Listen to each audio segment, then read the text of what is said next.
It's pizza day here at Dancing in the Kitchen. Dancing in the kitchen, laughing like children.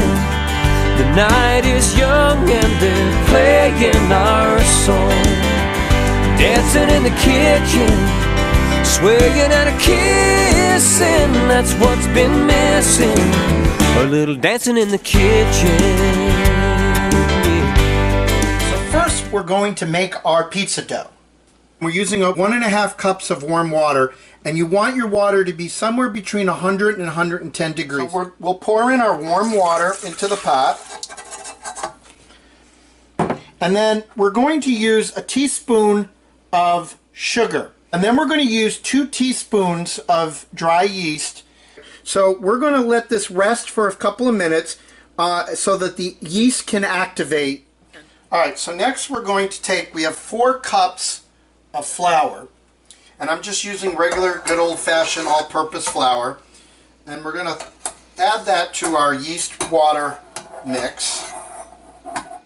And we're going to add 2 teaspoons of kosher salt. Alright, so now we've got the dough has kind of come together a little bit. So we're going to take out the paddle. And we're going to replace it with the dough hook that we're going to use to bring our dough together, and it will also start kneading it together. So we're going to take that out now, and we're going to then move our dough to a greased or oiled bowl, and we're going to let that rest and rise for about an hour. Put it in there. So what you're going to do first is you're going to punch it down. And you literally, it is just what it says it is. It's punching it down. So you take your fist and give it a punch. And what you're doing is you're just letting the air out of the dough. And it's a little sticky, but that's fine because we're about to throw it onto the floured surface. So we'll get it on our floured surface there, and we'll get some flour on it. So now, what we're going to do with our dough is we're going to cut it into thirds. Alright, so as you can see, I've put down a little cornmeal, and that we're going to use to help to prevent it from sticking not only to our surface where we're making the pizzas, but also on the pizza peel so that it'll slide nicely into the oven. So here's one of our first pizza doughs. So we're going to pound it down.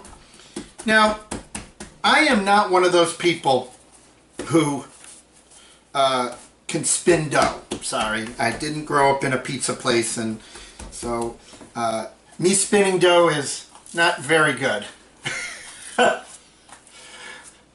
But we're going to just hand pat this out. Alright, as you can see, I've now moved my dough to the pizza peel, and we're going to start building our margarita pizza. And what you're doing is just going to, depends really how much sauce you like on a pizza. I'm not going to go crazy on this one because, again, traditionally you would not use sauce. You would just use olive oil for a classic Italian margarita pizza. But we're going to, because we have this delicious sauce that we made from scratch.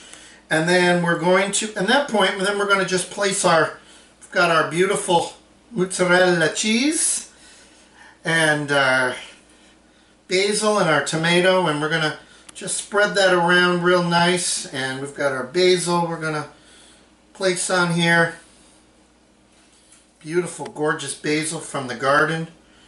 And I'm so excited about the basil. It's coming up great. We've got 2 basil plants that are just doing beautiful. And then we're going to throw our tomatoes on. And again, you can make this, decorate this any way you want. And alright, and then I'm just going to use a little pepper. Now, if you really wanted to kick this up a notch, which I do, we're going to take, I have this wonderful, beautiful Saba, which is a deliciously thick, reduced balsamic vinegar. And we're going to just drizzle that just to give it a little bit more flavor on there. Alright, just to give it some flavor. So we're ready to take this out to the oven. Alright, so we've got our pizza oven out here and it's running right now about 750 degrees. It's going to go up to 800, but we're going in because it's actually raining out here this afternoon. So we're going to slide that right in our oven.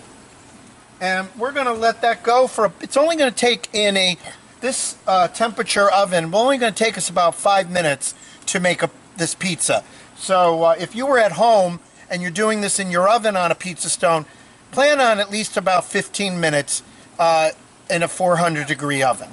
So we got our first pizza done, our margarita pizza, and it looks beautiful, so we're letting that rest while we make our second pizza. Alright, time to make our second pizza. So we're going to make our charcuterie pizza, and we're going to again use some of our delicious red sauce that we made, pizza sauce that we did from scratch, and put some of that on there. Again, as I mentioned to you earlier, you really want to go with how much sauce you like. I personally like a lot of sauce, but I know some people don't like as much sauce, but we're going to go with that for right this second.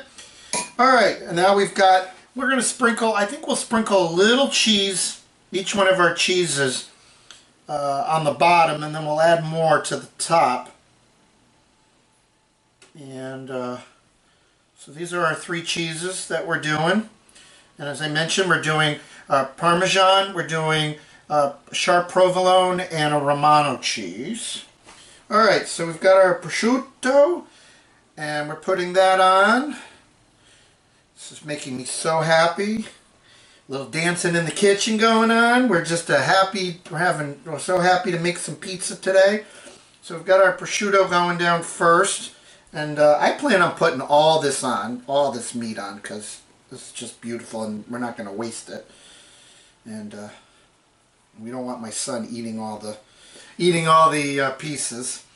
And then we got this is our capicola, so that's going on next. And get some of our capicola on there. Alright. And that looks beautiful. Get some capicola on there. And then we've got our chorizo that we're going to add. And chorizo has been around forever, but lately chorizo has made a huge comeback. And people have been using it more and more in their recipes. This is going to be one big meaty pizza, that's for sure. Holy cow. So, but I don't care because this looks just so awesome. Alright, so we've got all that. And now we're going to dump the rest of our cheese on here. This is going to be amazing pizza. Can't wait to see what this looks like. And so we're going to add some more cheese. More of our cheese on it. Look at this. This is just... it's freaking awesome, people. Awesome. Oh my gosh. Alright. I think we're ready to send this one to the oven. Here's our charcuterie pizza that we just got out of the pizza oven, and it's looking just awesome. I cannot wait to try this. Okay, so we're on our last pizza, and this is, so we're made a Parmesan cream sauce for our bacon and scallops. So real simple to make this cream sauce. You basically just taking a cup of cream, and you use a tablespoon of butter, a teaspoon of minced garlic, and a little salt and pepper, and about a cup of grated Parmesan cheese. So what you're going to do is you're just going to take your butter and your garlic, saute that up real quick in a little pan, saucepan, and then now you add your cream, and you bring that to a boil, and then you just put in your Parmesan cheese, let that simmer for a couple minutes to thicken up, a little salt and pepper to taste, and you're good to go with a beautiful Parmesan cream sauce. So, alright, so we're going to add our bacon, and gonna spread our bacon all around, and so that we get the flavor of the bacon everywhere on our pizza, and make it nice. It's gonna look great. This is so awesome. I'm so excited about this pizza too, because this just has such great flavors to it. And so then we've got our scallops, and like I said, if you use bay scallops, that will even be better because they're small, but I'm using sea scallops. So the sea scallops, they're larger, so what we've done is I've sliced them into smaller, thinner pieces, so that way they will cook a lot faster in the pizza oven, and this way you're ready to go. I didn't want to sear them in advance because I also don't want to overcook them. So there's, you walk that fine line doing that. We might as well get all of these scallops on here. And almost done. Just want to make sure we get them nice. All right. And then we'll add a little salt and pepper to it. I like to add a little salt and pepper to it if we can, and a little salt. Alright, and we're ready to go in the oven with this one. Alright, so our third pizza has come out. Our scallop and bacon pizza. It looks awesome. Can't wait to try it. So we've got all three pizzas ready to go. And boy, my wife and I have a lot of pizza to eat tonight. So I guess we better get going. So see you next time on Dancing in the Kitchen. Dancing in the kitchen, laughing like children. The night is young and they're playing our song. Dancing in the kitchen, swaying and a kissing. That's what's been missing. A little dancing in the kitchen.